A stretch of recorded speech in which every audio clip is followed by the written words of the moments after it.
Bom, eu quero nesse breve áudio falar para você sobre os 5 tipos de profetas. Você já ouviu falar sobre isso? Existem 5 tipos de profetas espalhados pelas Escrituras, pelo menos no que eu percebi, e outras pessoas já comentaram comigo. Eu quero comentar sobre eles. A saber, profeta intercessor, profeta adorador, profeta vidente, profeta dimensional e profeta apóstolo. Intercessor, adorador, profeta vidente, profeta dimensional e apóstolo profeta. Por que eu falei apóstolo primeiro?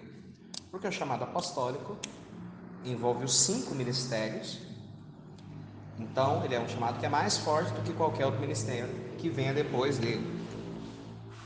Então, vamos lá. Apóstolo intercessor.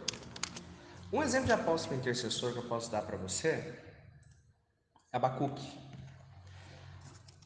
Abacuque 1:1. O peso que viu o profeta Abacuque. Ponto. E esse peso fala de peso mesmo. Um peso de intercessão, né? Quem é intercessor sabe o que eu vou falar. Pode achar loucura, mas sabe que eu... Quem não é, pode achar loucura, mas quem é sabe o que eu vou falar. Pelo discernimento de espíritos, quando você está debaixo de um espírito de oração, debaixo de um espírito de intercessão, você sente um peso. Não é uma opressão, é um peso. E também não é o peso de glória, é um peso. E quando esse peso vai embora? Esse peso vai embora quando você vence a guerra. Quando você vence a guerra, esse peso acaba. Gustavo, que espírito de oração é esse? Pelo amor de Deus, eu nunca vi isso. Vou te mostrar. Zacarias 12:10. Mas sobre a casa de Davi e sobre os habitantes de Jerusalém derramarei o espírito de graça e de súplicas, e olharão para mim, a quem transpassaram, e prantearão sobre ele, como quem pranteia pelo filho unigênito, e chorarão amargamente por ele, como se chora amargamente pelo primogênito. Então, sobre os habitantes de Jerusalém derramarei o espírito de graça e de súplica. Deixa eu ver alguma outra tradução como traz esse texto. Zacarias 12:10.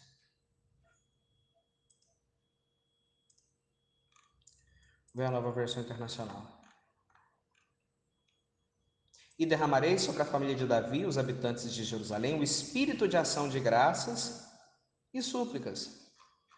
Vamos ver mais uma aqui. O livro, eu amo essa tradução.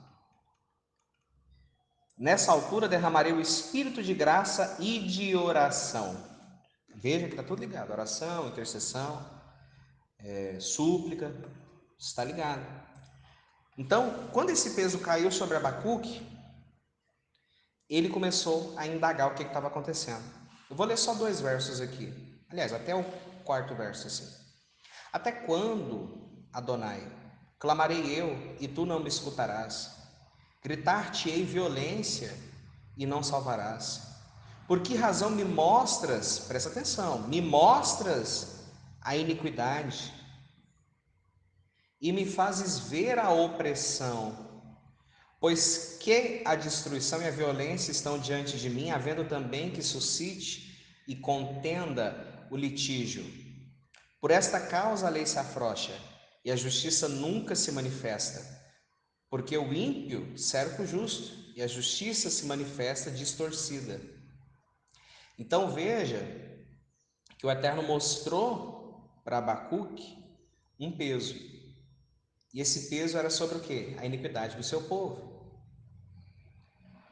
Sobre isso que Abacuque profetizou, sobre isso que Abacuque intercedeu. Por isso, eu gosto de dizer que Abacuque é um profeta intercessor. Bom, um profeta adorador. Deixa eu me lembrar o texto. Pelo que eu lembro é Asaf. Se eu não me engano.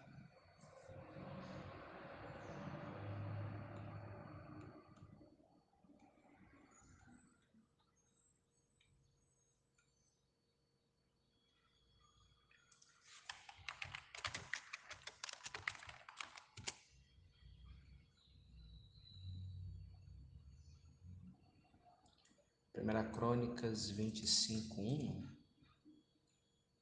Vamos ver como está. Davi, junto com os comandantes do exército, esse texto é perfeito, separou alguns filhos de Asaf, de Emã e de Jedutum para o ministério de profetizar ao som de harpas, liras e símbolos. Aí tem gente que fala, não, ministério de louvor não é ministério. É ministério sim, para o ministério de profetizar ao som de harpas, liras e símbolos. Esta é a lista dos escolhidos para essa função. Dos filhos de Asaf, Zacur, José, Netanias e Assarela. Os filhos de Asaf estavam sob a supervisão que, por sua vez, profetizava sobre a supervisão do rei. Então eles profetizavam, cara. Eles não eram apenas cantores, mas as músicas eram proféticas. As músicas eram o que eles viam no mundo espiritual. O que é o profético? A interação do homem com o mundo espiritual. Não interessa qual. Isso é profético. Não é profecia, é profético. Versículo 5. Todos esses eram filhos de Emã, o vidente do rei. Tá vendo? Os filhos dele foram chamados para cuidarem do ministério de profetizar ao som de harpas. E, além deles serem profetas adoradores, eles também eram profetas videntes. Eles eram profetas videntes.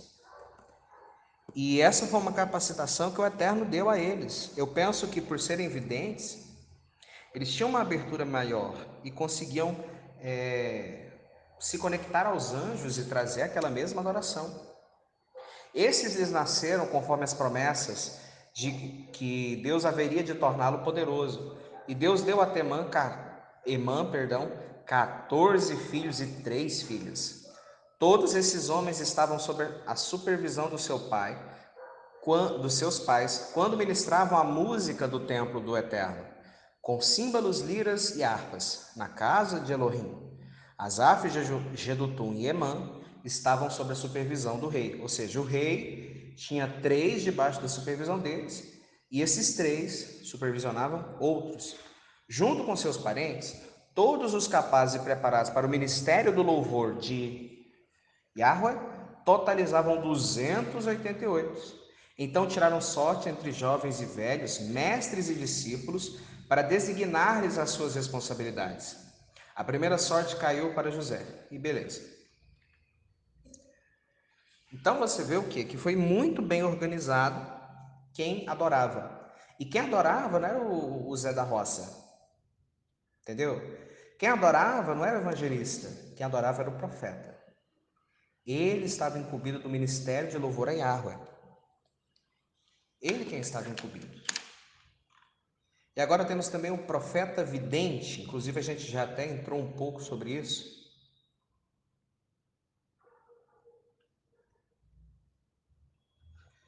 Se eu não me engano é 1 Samuel 9. Ótimo, é isso mesmo. 1 Samuel 9,6. O servo, contudo, respondeu: nessa cidade mora um homem de Deus que é muito respeitado. Tudo o que ele diz acontece. Vamos falar com ele, talvez ele nos aponte o caminho a seguir.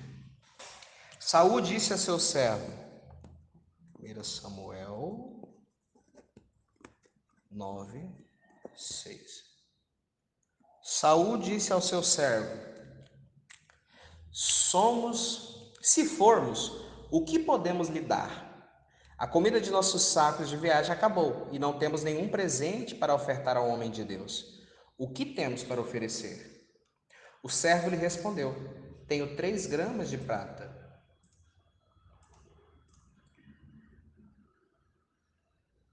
Darei isto ao homem de Deus, para que ele nos aponte o caminho a seguir.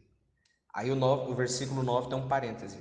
Antigamente, em Israel, quando alguém ia consultar a Deus, dizia: vamos ao vidente, pois o profeta de hoje era chamado vidente. E Saul concordou: muito bem, vamos. Assim foram em direção à cidade onde estava o homem de Deus. A subirem a colina para chegar à cidade, encontraram algumas jovens que estavam saindo para buscar águas e perguntaram a elas: o vidente está na cidade? E eles responderam: sim, ele está adiante, apressem-se, ele chegou hoje à nossa cidade, porque o povo vai oferecer um sacrifício no altar no monte.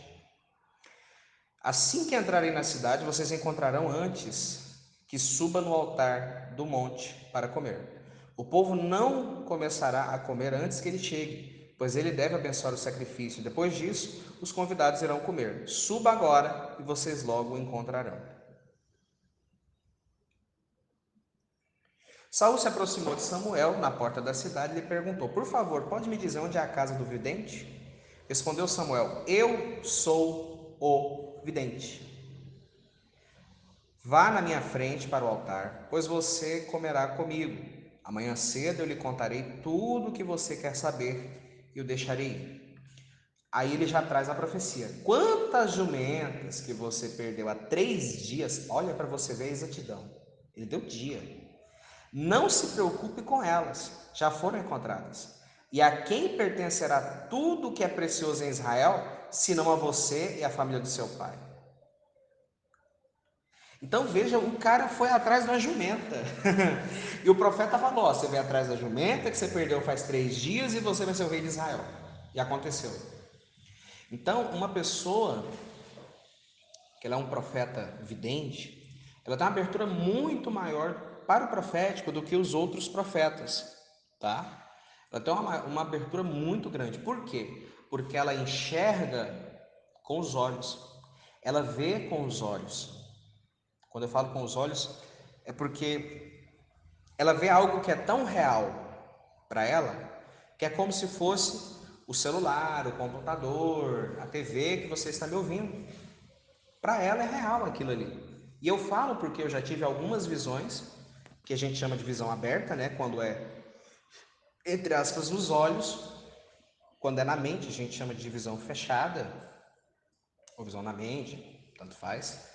Mas eu já tive algumas visões abertas de ver coisas, ver cores, ver anjos, com os olhos físicos, nitidamente. Ouvir sons foram raras vezes, raras vezes. A maioria das vezes que eu ouço a voz do Eterno é testemunho interior, é dentro de mim.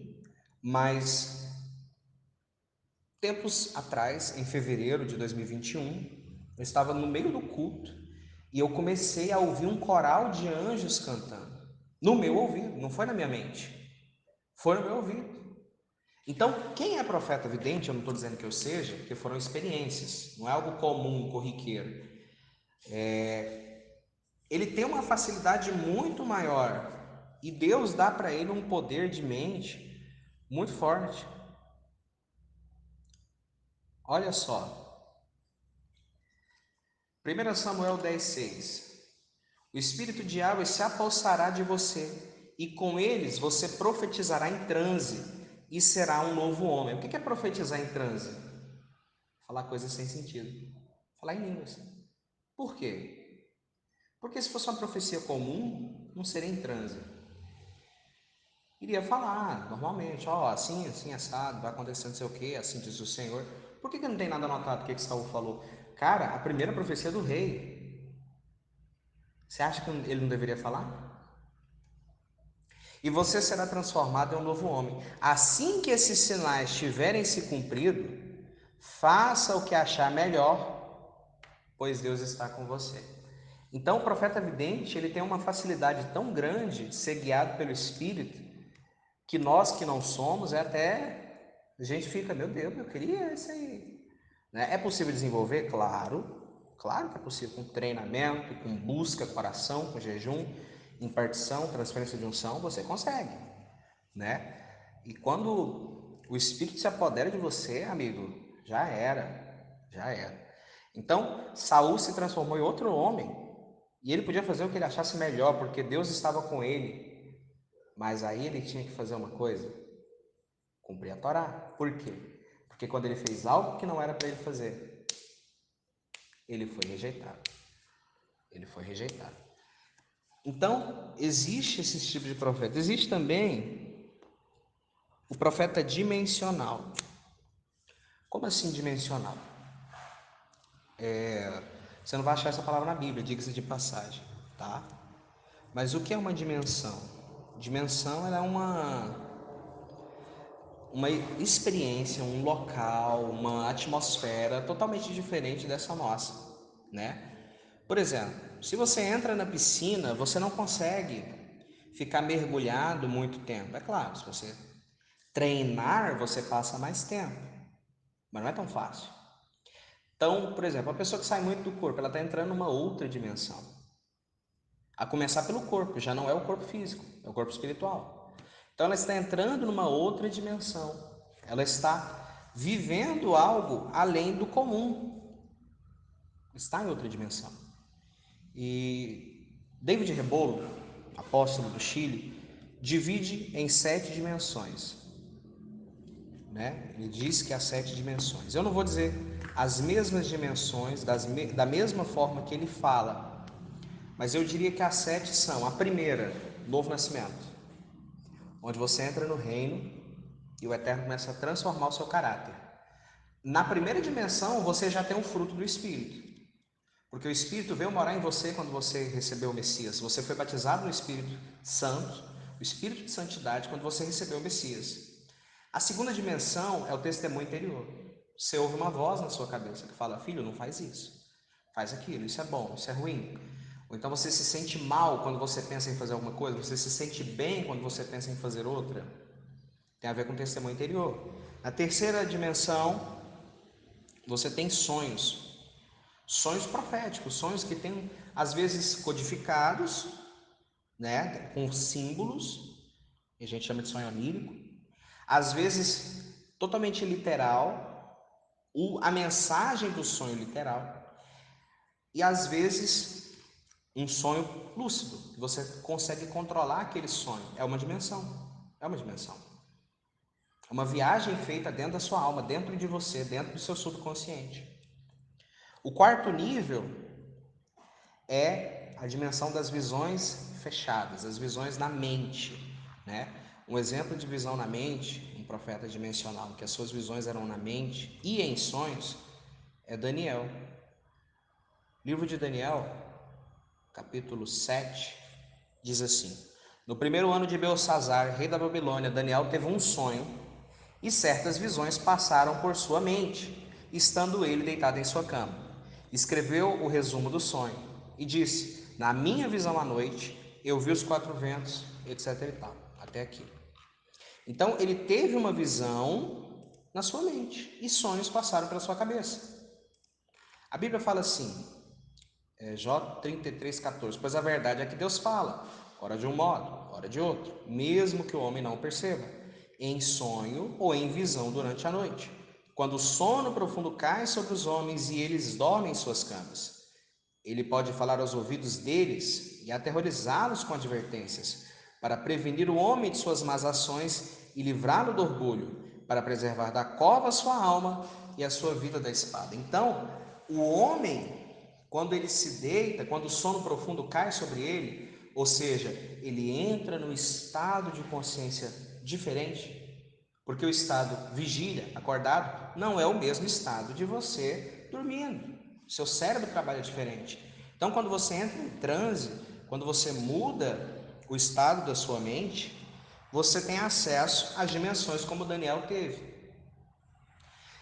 E Daniel foi tão violento que ele orou e o Eterno deu para ele o sonho que o rei teve e a interpretação, porque o rei falou assim: eu tive um sonho perturbador e eu não vou contar. Não vou contar, não vou contar, não vou contar, porque se eu contar, vocês vão me manipular, então eu quero que me diga o que eu sonhei. E aí Daniel prova que Deus revela o oculto e o escondido, porque não tem como alguém humanamente saber o que outra pessoa sonhou. Não tem como, é totalmente imprevisível, entende? Até as pessoas que trabalham com sonho lúcido, muitas vezes elas tentam incubar um sonho e dá errado. Quantas vezes eu já tentei incubar um sonho e deu errado?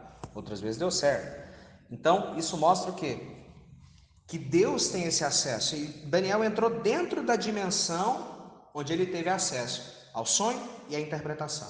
Os dois. Nabucodonosor, ele tinha esse acesso. Era ele? Acho que era. Esse rei, ele tinha acesso às dimensões. Só que ele não tinha acesso às revelações dos códigos colocados no sonho, dos selos colocados no sonho. O que é um selo?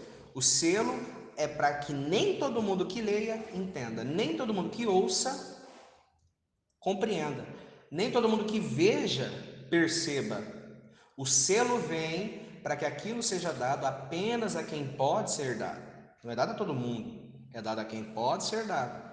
Por isso que o Apocalipse gera tanta confusão, porque ele é um livro espiritual, é um livro dado no céu e é um livro selado. Só o livro que Yeshua leu já tem 7 selos. Começa por aí. Por que ele é selado? Porque se o Império Romano olhasse para aquilo ali, opa, peraí, tá me chamando de quê? De besta. Entendeu? Então foi selado. Totalmente selado.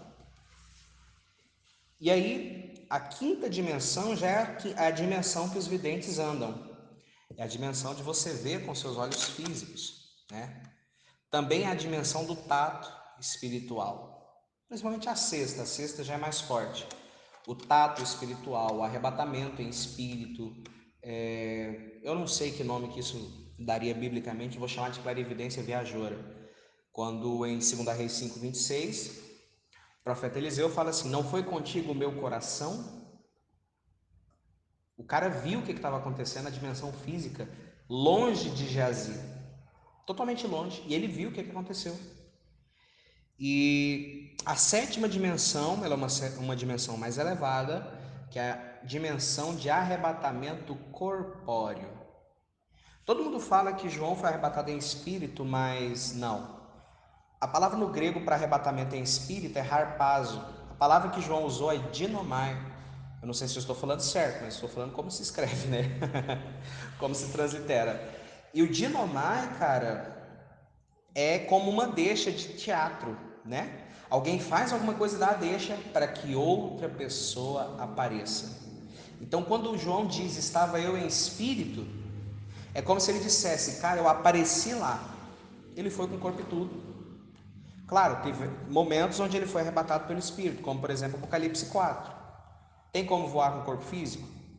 Não, não. Talvez em cima da nuvem tem como, né? Como Elias que subiu ao céu, Yeshua que ascendeu. Yeshua não subiu, ele ascendeu, porque ele entrou realmente no céu, no Marom, às alturas. Elias não, Elias foi para o céu, esse que a gente vê, que o americano chama de sky, enquanto Yeshua foi para o Marom, ele foi para o heaven, entendeu? Então, esse transporte, ele é poderosíssimo. Existem pessoas que testemunham que foram teletransportadas com o corpo e tudo, Ana Mendes Ferro, David Rebolo, Joshua Mills, pessoas que testemunham que foram arrebatadas com o corpo e tudo. Gustavo, é verdade? Não sei. Confio? Não sei. Mas nós vemos que esse padrão acontece na Bíblia, como por exemplo Pedro. Em Apocalipse, perdão, em Atos, capítulo 12, nos fala claramente que um anjo veio até ele. Atos 12, 7. Repentinamente apareceu um anjo de Adonai e uma luz brilhou na cela. Presta atenção. O anjo apareceu, mas eles viram o anjo? Não. Eles viram uma luz. E ele tocou no lado de Pedro e o acordou. Depressa, levante-se, disse ele. Então as algemas caíram dos punhos de Pedro. E o anjo lhe disse: vista-se e calce as sandálias. E Pedro assim fez. Disse-lhe ainda o anjo: ponha a capa e siga-me. E saindo Pedro o seguiu, não sabendo que era real o que se fazia por meio do anjo. Tudo lhe parecia uma visão. Algumas traduções dizem tudo lhe parecia um sonho. Passaram a primeira e a segunda guarda e chegaram ao portão de ferro que se dava para a cidade. E este abriu por si mesmo para eles. E passaram, tendo saído, caminharam ao longo de uma rua e de repente o anjo deixou. Então Pedro caiu em si. Caiu em si? E disse: Agora sei, sem nenhuma dúvida, que Adonai enviou o seu anjo e me libertou das mãos de Herodes e de tudo que o povo judeu esperava. Percebendo isso, ele dirigiu-se à casa de Maria, mãe de João, também chamado Marcos, onde muita gente se havia reunido e estava orando. Então, o anjo apareceu para ele, eles atravessaram parede, atravessaram porta, saíram. Quando eles saíram, Pedro caiu em si, que ele estava fora da prisão. Me deram uma explicação sobre isso que eu achei fantástica. Gilberto Halevi faz questão de honrar ele. Ele falou assim: Gustavo, e se você parar para pensar que Pedro foi projetado, saiu da prisão e quando ele estava fora, o anjo trouxe o corpo dele e aí ele caiu em si? E sim, é verdade. Até porque quem já se projetou, quem já saiu do corpo, quem já foi arrebatado em espírito, sabe que você atravessa a parede, que você atravessa a porta, que você atravessa guarda-roupa. Essas coisas não limitam, por quê? Porque as leis da física atingem o que é físico, assim como as leis espirituais atingem o que é espiritual.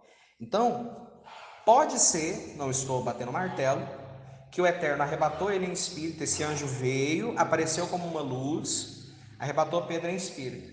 Aí quando Pedro já estava do lado de fora, ele trouxe o corpo. Inclusive os gnósticos, não vou falar o nome do livro, né, claro, mas há um livro dos gnósticos onde eles dizem que quando você quer ser transportado com o corpo físico, você deve clamar por São Pedro, né? Eles devem crer em reencarnação, não sei como funciona, não conheço o gnosticismo a fundo. O que eu percebo é que eles são um pouco idólatras, politeístas, mas eles clamam por Pedro. Por quê? Porque eles creem que esse anjo trouxe o corpo de Pedro para fora da prisão. Então, você vê claramente que são dimensões, cara, e essas dimensões vão se abrindo e descortinando e você vai entrando.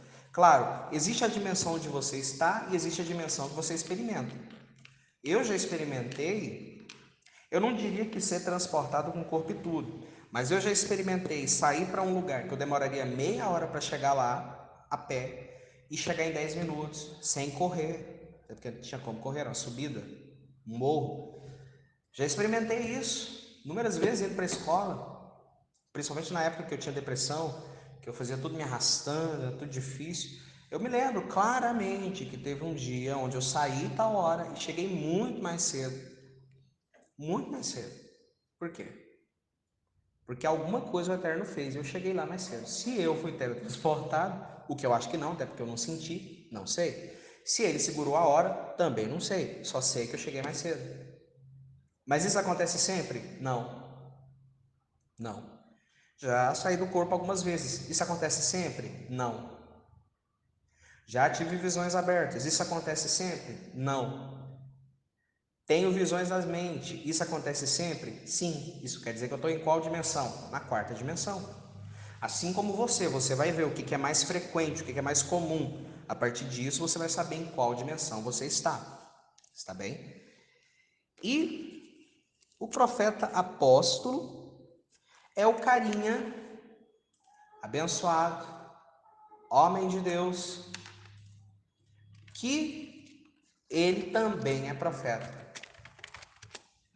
Então, existem pessoas que já eram profetas e depois se tornaram apóstolos. Por exemplo, Atos 13, versículo 1. Na igreja de Antioquia haviam profetas e mestres: Barnabé, Simão, chamado Níger, Lúcio de Cirene, Manaém, que fora criado com Herodes, o tetrarca, e Saulo. E enquanto adoravam ao Senhor e jejuavam, disse o Espírito Santo: Separe-me Barnabé e Paulo para a obra que os tenho chamado. Assim, depois de jejuar e orar, impuseram-lhes as mãos e os enviaram. Enviados pelo Espírito Santo, desceram a Seleucia e dali navegaram para Chipre. Então aqui está o chamado apostólico de Paulo. É aqui que começou. O apóstolo Paulo e do apóstolo Barnabé. Barnabé é apóstolo? Quer ver? Atos 14:14. Ouvindo isso, os apóstolos Barnabé e Paulo rasgaram suas vestes e correram para o meio da multidão. Então os dois também eram apóstolos, tá bom? Então eles foram separados para esse ministério. Eles tinham essas visões. Claro que tinham, porque eles eram profetas e mestres antes de serem chamados ao ministério apostólico. Então, existe também aquele apóstolo que, na verdade, também é profeta. É notório que nem todo apóstolo vai ter um profético forte, mas existem profetas que são apóstolos, como João. Olha o Apocalipse, o tanto que é incrível, as visões e revelações que o Senhor deu a ele. Por quê? Porque ele era um profeta. Ele mesmo diz, os seus conservos, os profetas. Então ele se põe na posição de profeta também. Assim diz a sabedoria de Deus: apóstolos e profetas vos enviarei. A um matareis e a outros prendereis. Agora não lembro. Mas o texto é: assim diz a sabedoria de Deus: apóstolos e profetas vos enviarei.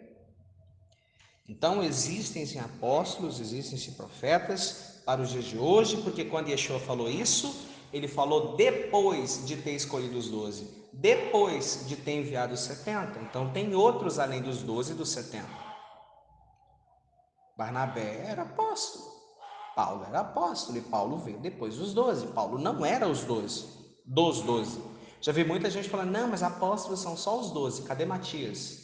Barnabé, Paulo, se eu não me engano até Silvano é chamado de apóstolo. E aí? Porque não é um título, não é um cargo, é um dom ministerial. É um dom ministerial.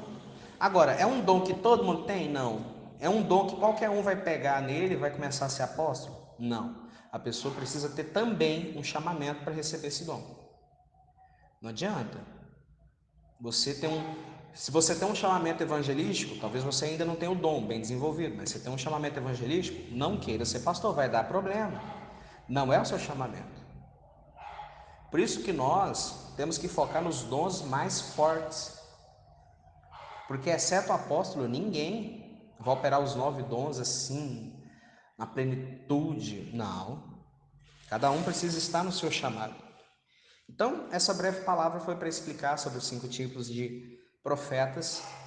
Eu espero que tenha ajudado bastante a cada um de vocês que ouviram esse áudio e que seja bênção na sua vida e principalmente no seu ministério, se você é um profeta. Amém? Shalom, shalom.